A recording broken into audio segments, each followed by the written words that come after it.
Welcome back to A Fresh Story, the podcast where we have conversations about brave decisions to start over again. I'm Olivia. And I'm Jenny, and we're so glad you're here today.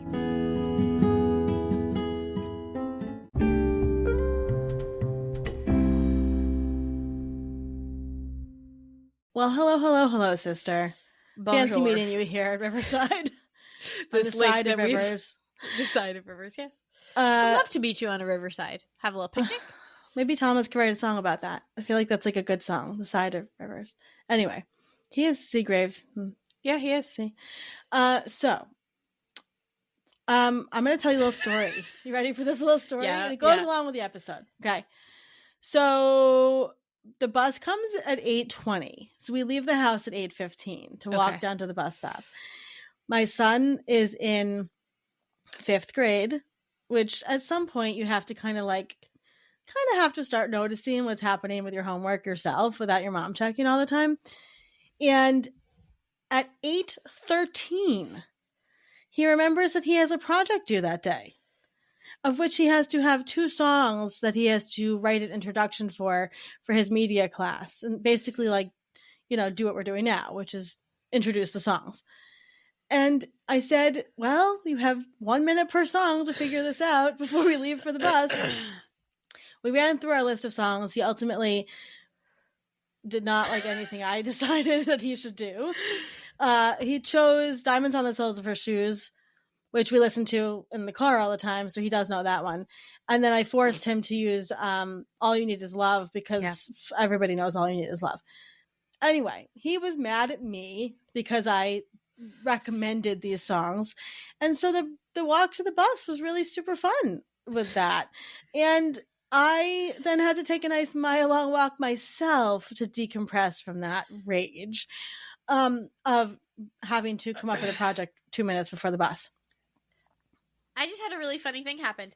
Our mother, her soul flew across the Atlantic and actually slammed into my body. And I'm Liz now, and I need to say, how do you think I felt when I was driving you at 5 a.m. to school? Yeah.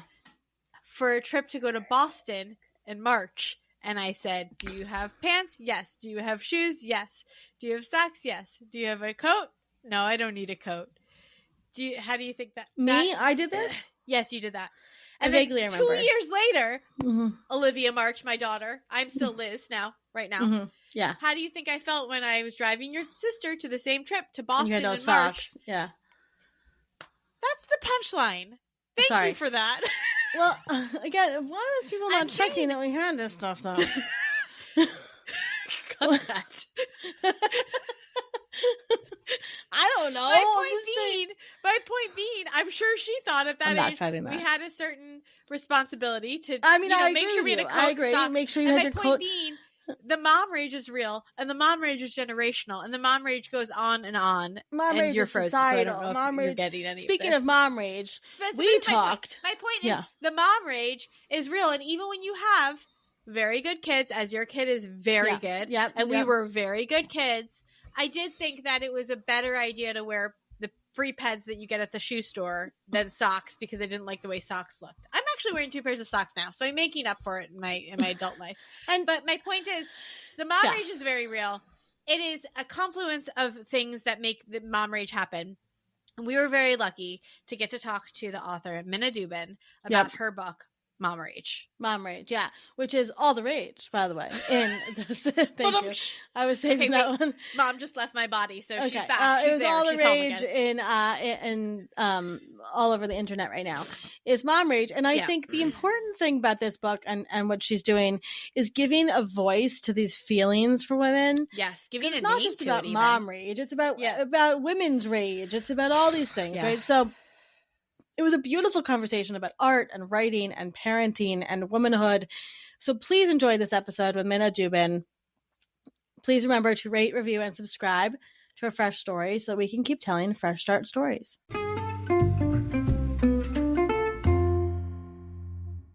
Minna Dubin is the author of Mom Rage, The Everyday Crisis of Modern Motherhood.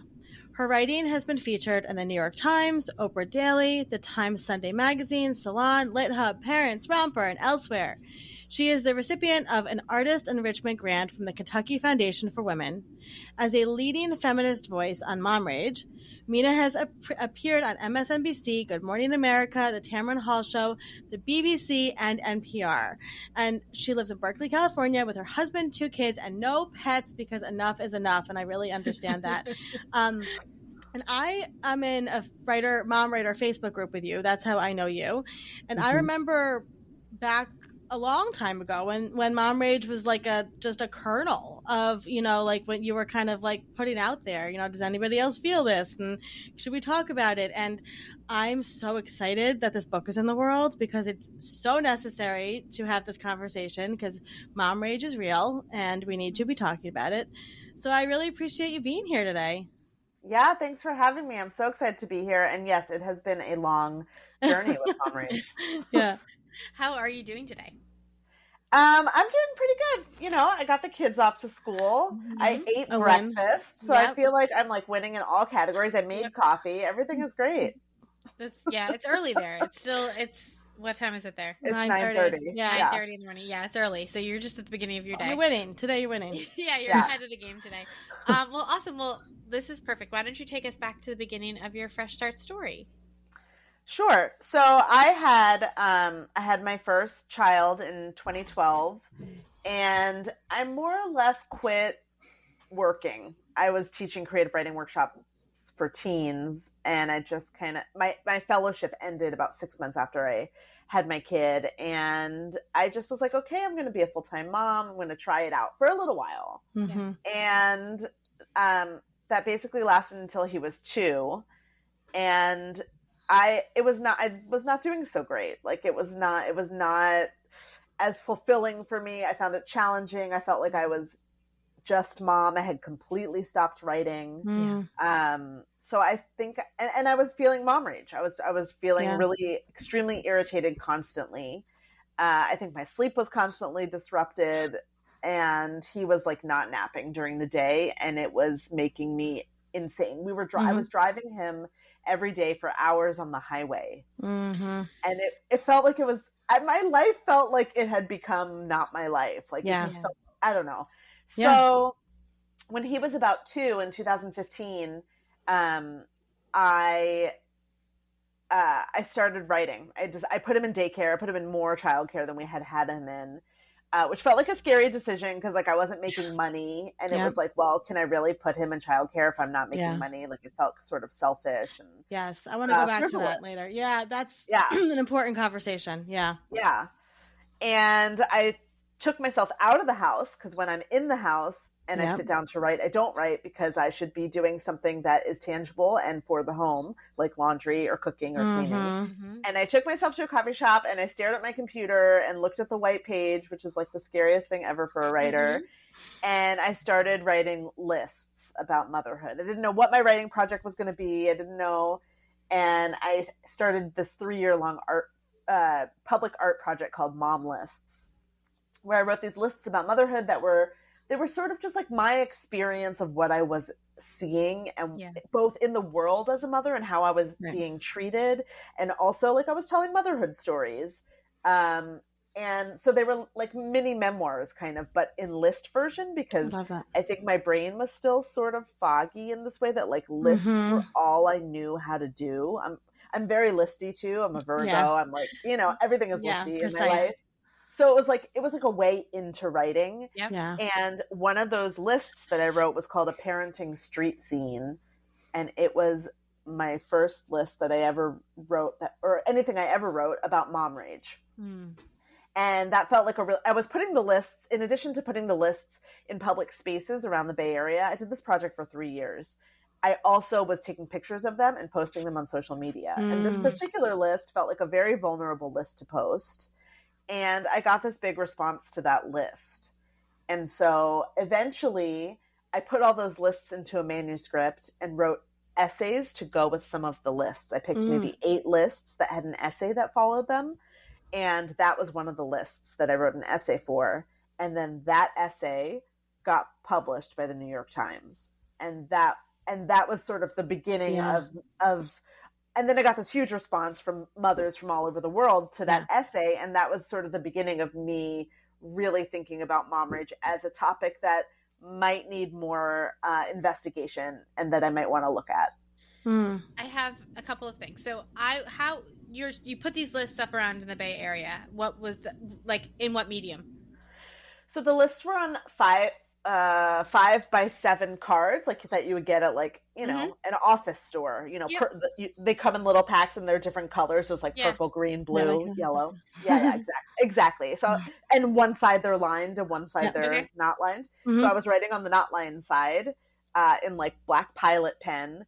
And then I was taking a piece of decorative paper, I was getting all this beautiful decorative paper, and I would cut it to be 5x7, and I would use bookbinding awl. It's like a circle thing with a pointy anyway, and I would punch holes in it through that, and then use bookbinding thread and sew the beautiful piece over the list, and then I would put a ribbon on them so that they could hang by the ribbon. And so I would put them in bulletin boards and coffee shops and yoga studios and laundromats, anywhere that I could think of. Yeah. And then you'd have to lift the top layer, which is this pretty layer, to get to this pretty gritty list about motherhood. So you mentioned before we started recording, I mentioned that our mom is an artist, and you mentioned that your mom is an interactive sculptor. Is that right? Yes. Yes. So this feels connected to that, which is the motherhood coming through. Totally. Actually, when I was trying to figure out what I was going to do for this project that I was starting to do, this mom list project, I remember, I don't even know if I'd written a list yet. I had a phone call with her, and she said, what if you made them into stickers and then you plastered the stickers all over the city? Yeah. On mailboxes and and I was like, Mom, that's graffiti. Counterculture, baby. She was totally counterculture, but she's the one who gave me the idea to put them in the world. I hadn't gotten there yet. Yeah. And so her idea is sort of what led me to post them in public places. You wonder how much of her own mom rage that she, from her motherhood, young motherhood days, is being funneled into that. I'm sure she was excited to see that project come to light, because I don't think it's anything that a mom can get away from. I don't think any mom can avoid the rage and the frustration and the annoyance. Yeah, it's funny. That project wasn't about mom rage, the mom list project. I just had this one list that was 150. So, and I also don't remember my mother having mom rage or yelling at me, hardly at all. But I was just on, the East Coast part of the tour for my book. And my conversation partner, Joe Piazza, asked the audience, raise your hand if you've ever had mom rage. And my mother raised her hand. Yeah. And it really shocked me. Ooh. That's interesting. That's very interesting. Yeah, that's, I think that I'm not a mom, but I see it. And I think that whether we express it or not, it seems unavoidable. It's a really hard circumstance we put women in. Yes, mothers. Agreed. Yeah, it is. Yeah. So, okay. So you put this, what was the response? First of all, getting in the New York Times is amazing, right? So what was your feeling when you saw your name in the New York Times? Oh, I mean, I was so excited. It was the largest outlet I'd ever had anything published in. Yeah. It is the largest outlet. Yeah. It was amazing. I definitely, it feels like a coup that I actually got a piece of writing in the New York Times. Yeah. I mean, I was lucky. I had an agent at that time for this list book that has never been published. It still lives on my hard drive. Right. But it was that the agent helped, right? Yeah. So it was part of a trajectory of slowly getting published more and more. And I was moving towards that, but I was very excited to have it in the New York Times. I couldn't believe it. I was also absolutely terrified because of the content. Yeah. And did a lot of work to scrape my family's names from the internet. I called old places I had published and was can you change their names? So yeah, I went on Facebook and I did a lot of work to scrape my family from the internet. I don't blame you. People are so uncomfortable with the truths of parenthood. Yes. Right. And so when we talk about it, the reaction is often so negative. And I would do the same thing. I would do the exact same thing. Yeah. Yeah, that's a lot. So then you were in the Times, and then how did the book come to light, like the life of that book? So the essay was published in 2019. It was called The Rage Mothers Don't Talk About. And it went viral, but like, you know, had its moment. And then, you know, the world moved on. But then the pandemic happened in March and they republished it in April. And I think it went more viral. Like it got, you know, it just went nuts again. And then I was just getting so many messages from people over the next couple months that I contacted the Times because now I had their contact, right? I stopped actually, that agent and I stopped working together by that point. But I contacted them and was like, I think that the pandemic and mom rage are connected right now and that we should write about it. So I wrote a second piece about mom rage and the pandemic that was published in July 2020. And like at that point, mothers had been in the pandemic for like three and a half months. And it was very, very good timing. Yeah. And so that article, that was a reported article, that went viral as well. And that's when agents started contacting me, being like, you need to write a book on this. And I was very much like, oh, no, I'm not writing a book about mom rage. Like I have this other book that's about like the full experience of motherhood and not just about mom rage. And they were like, everyone was just kind of like, no. Yeah. We don't want another book that's about like nursing and sleep deprivation. And like, that's what every motherhood book is about. Well, what does that feel like then? Because I'm sure your motherhood experience encompasses so much. That's not just mom rage, right? You're not just, walking around raging all the time. I can tell. And so, like, you know, what does that feel like to sort of be known as the mom rage woman? Like, what has your experience been with that? It's a mixed experience. It feels inaccurate.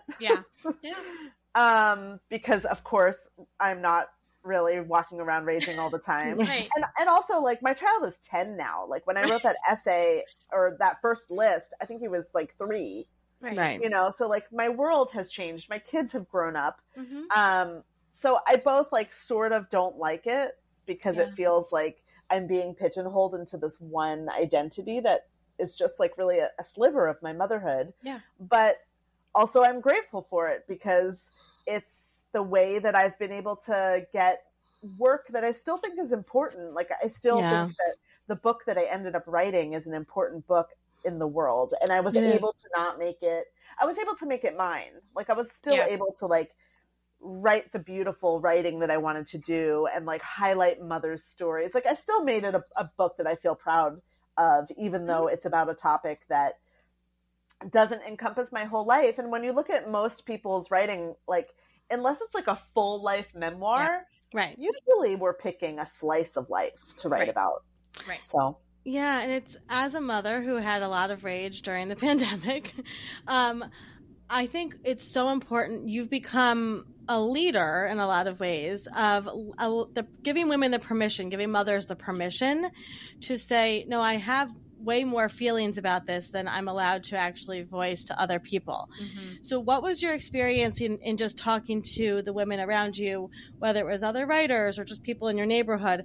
Were you surprised hearing some of these stories about their rage when they would start talking to you? Yeah, I mean, one of the beautiful things that has come out of writing about mom rage is that when I meet people and sometimes when I tell them about the book, but usually when they have read my work, because sometimes I'll meet people, I'll be out with my cousin and she'll like run into a friend of hers and she'll be like, this is my cousin Minna and she wrote, that piece. And the woman will be like, oh my God, you wrote that piece? I remember that piece. You know, like that's how big it was that like people remember it. And then they tell a mom rage story. Right.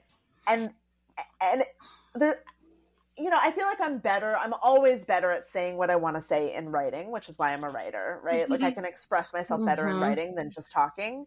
So I find that when people have read my work, then they want to talk about it. And it's beautiful. Like, I'll be talking to like some 70 or 80-year-old woman who's a grandmother at this point, and she'll tell a mom rage story, and it's the first time she's ever told that mom rage story in her life. And then she'll talk to her friend who's also a grandmother, and that woman will tell her a mom rage story. And like, I think it's amazing, like that we're sharing it and talking about it, because we hold so much shame around it. And so I feel like every time we talk about it, we're like unlocking just this little shame piece and letting it go. Yeah, totally. And there's a huge element here of that women are just conditioned to not be able to talk about their feelings. Like, right, like we're just supposed to be happy all the time, especially, you know, from the way that kind of the millennials and up a little bit, you know, our mothers wanted us to just be happy, right? And to be a mom, especially a new mom, and have that rage come up, you of course internalize that. You're like, right? You're like, what's wrong with me? Why am I feeling this much rage? And how come I'm screaming all the time and all of these things? And actually, and in my case, it's so little about the children.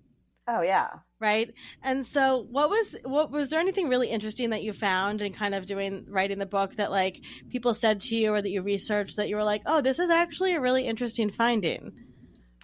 I mean, I agree that it is so little about the children. And I think that people can't talk about particularly being an angry mother, because it is the antithesis of the way that the world, and particularly America, you know, mythologizes mothers. Mm-hmm. And so you feel like an anti-mother, and we think it's a personal problem. And so I think just like through the course of this work, I have figured out that we can't all have an anger problem.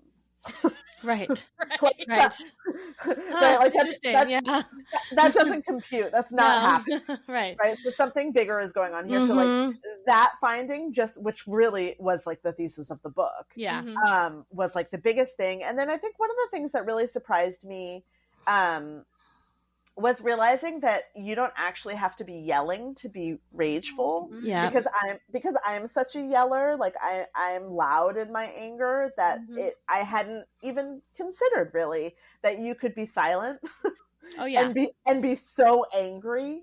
Mm-hmm. And so that was really interesting and felt really important as I interviewed mothers to recognize that rage comes in all forms. Yeah. What do you see as the relationship between rage and art?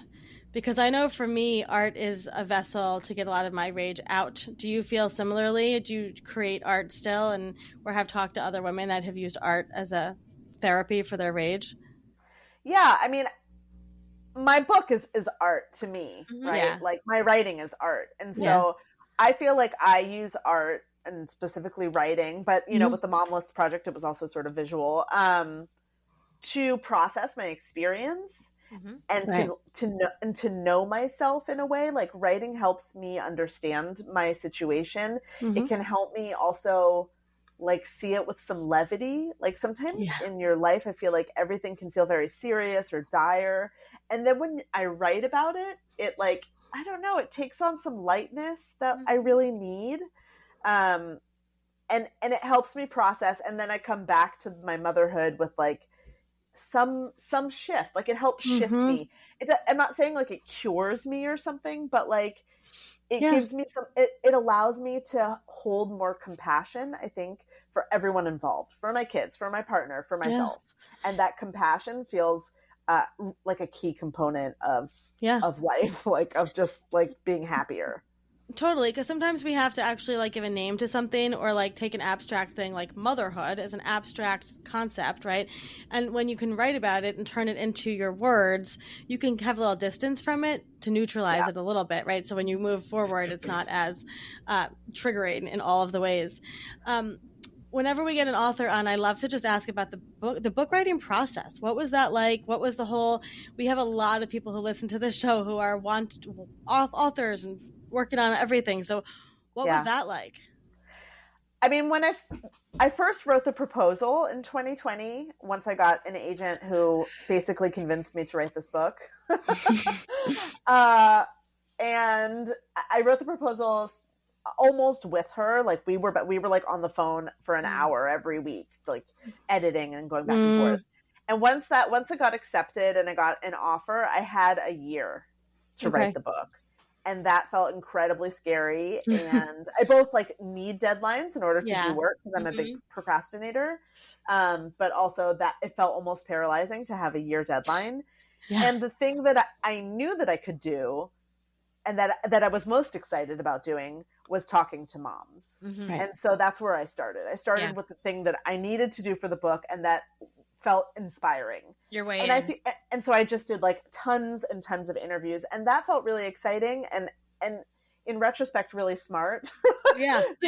Because the interviews gave me information on like patterns, on really like the issues that needed to be written about in the book. Like, you know, I'm not a therapist. I'm not a psychologist. I don't have like a PhD in motherhood. Like, I'm a mom who's a writer who has like, at this point, I feel like I'm becoming an expert in mom rage, and I'm definitely seen as an expert in mom rage. But like, and I think that like that personal experience and storytelling, like other mothers' stories, is knowledge, and we like to act like, you know, formal education is the only knowledge, and like I love that. You know, writing is the only knowledge, which is very like white supremacist patriarchal thinking about like what is truth and what's not, and so who gets to decide the truth and who right.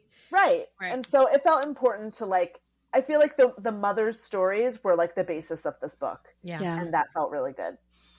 I love that. And then we're working on our own book proposal right now, and Olivia was like, should we have a deadline? And I was like, I don't even know how long writing a chapter of a book will take. Like, how can I have a deadline for myself?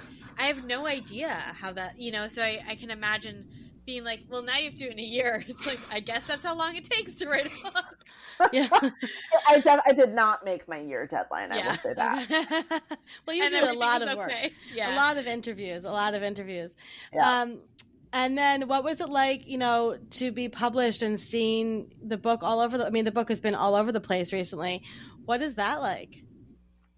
It has been a very like up and down experience. I think it was very roller coastery kind of like right before it came out, because I had all of this like anticipation about the launch, and I didn't have any op-eds coming out, and I felt like no one was taking my op-eds. And so I felt like, and like there's this pressure on authors to publish right around the time of the launch. That's just like new expectations. You don't just have to write a book. You now have to write essays that are going to get published in all these big places the week of your book. Like, it's kind of crazy. Yeah. And I wasn't getting, I have these op-eds like still on my computer. Like, none of them really got published. And, you know, I got one in like smaller places, but so I felt like a little bit terrified, I think, that like my book was going to fail. And people ask me all the time, like, how's the book doing? And I'm like, well, I don't know. I'm not asking anyone what the numbers are. I think if it was a bestseller, somebody would tell me. So I assume it's not a bestseller yet. But anyway, the book is doing just fine. I'm very busy, like doing interviews and stuff like that. So it feels good. It feels just very thrilling to like, mostly to see people reading it, like, and posting about it, like strangers. Yeah.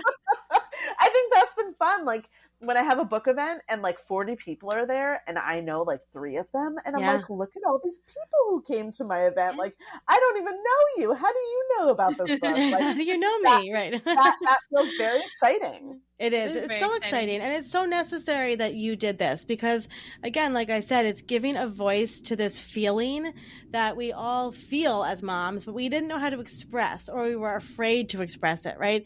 And so I think that it's just so important. So if somebody is going through a fresh start in life, what would be some wise words that you could impart to them? I would say to push all pressure not to prioritize yourself. Which I think that, I don't know how many of your listeners are identify as women, but a lot. I would say that like the world is very, does not make it easy for women to prioritize ourselves. No. And especially, I think once you become a mother, it's very much all about caretaking of like your kids and your spouse and your home, maybe your parents. And I think it is really an act of self-care to be like, I'm going to do what I need to do. And I'm going to figure out what my needs are. Cause I think a lot of times we don't even recognize what our needs are, but to like recognize what they are and to try and meet them step by step. I think that is like the most important thing. And like in my little fresh start story, I guess when I started writing, that need, like when I was putting my kid in daycare, like that was a need for me. Oh yeah, so I wanted to go back to that because we have a lot of people that we know that either work from home or they're writers, and there is an immense amount of guilt in hiring help or in putting your child in daycare if you're working from home or if you're a writer. What would you say to a mom who's listening who is like, but I work from home, I can do it, or I'm just writing, right? Because I struggled with this too, but you deserve to have time and space. What would you say to that woman? I think that the whole world is set up for us to, especially for those of us married to men, I think that the whole world is set up for us to prioritize the man's career, often because of the gender wage gap. And so they make more money. And so we view money as something that has more value. And so we devalue our life paths and our careers. So just because you're a mom or a woman and got a more quote unquote flexible career because because that's how we've been taught to do, doesn't mean that your career is less valuable and deserves less attention. And I would also say that writing is a job. And just because in our capitalist system, writing is not prioritized financially, doesn't mean that we shouldn't still prioritize it. And that's been a journey for me, like being like, this is my writing time, and no, I will not like hang out with my parents when they come to visit from 9 to 5. Right. You know what I mean? Like, I think you really have to prioritize your writing as a job, which is hard to do. Yeah, we had Zoe Fishman on the podcast, and she's a novelist, and she was talking about how she wrote some novels during the pandemic and how her parents would come over to help with her kids because she's a widow.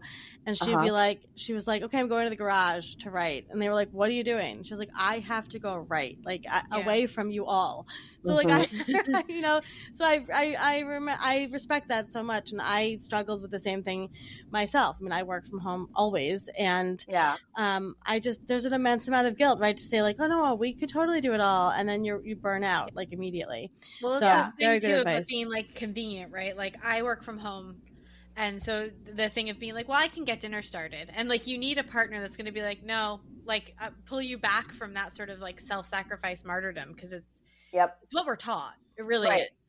Right. And I also want to say that even if you're not, quote unquote, working from home, like even if you identify as a stay-at-home parent, like you still get to make that choice if what you need is to not be parenting 24/7. If you have the financial resources to have childcare and that feels good to you, you still get to make that choice. You don't have to be making money or like be an artist in order to put your kid in childcare if you can. You could just be a human who needs space. I like space. Casey Davis has her thing is like equal rest time, that each partner should have equal rest time, because this idea that like stay-at-home moms, like, they're home with the kids all day and then the dad comes home and he needs time off. It's like, what about her? What about the time off that the mom gets? So equal rest time, I think, is a good framing device for that, because it's like, but equal time to be a human and take a shower and, I love that. I've never heard that term, equal rest time. That's great. Yeah. I feel like, it's very entwined with your work. Last question, hardest question of all. What was the last thing that you ate and really loved? I think I might say my breakfast today. I had love it. It was like a standard breakfast for me. I had oatmeal and I had sauteed kale on top of it, and then a over medium egg on top with a little bit of tomato and some Cholula. Ooh, so good. And I love that's a standard breakfast for you.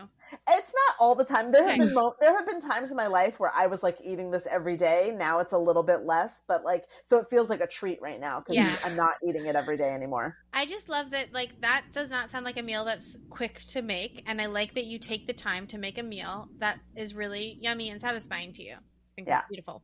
Thanks. I love that. Well, for anybody listening, go read Mom Rage. It is wonderful, and you are wonderful, and we just appreciate you being here and using your voice and your words to give other women a voice, because that's how we're going to change the next generation of moms and help them and support them. So we appreciate you and thank you. And we will obviously link to the book and all the good things in our show notes. And we'll talk to you when your next book comes out, Minna. So.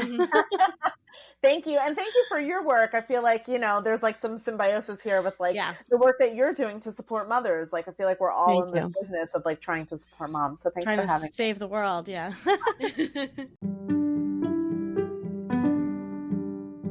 Thank you for listening to today's story. We're always here and we're so proud of you.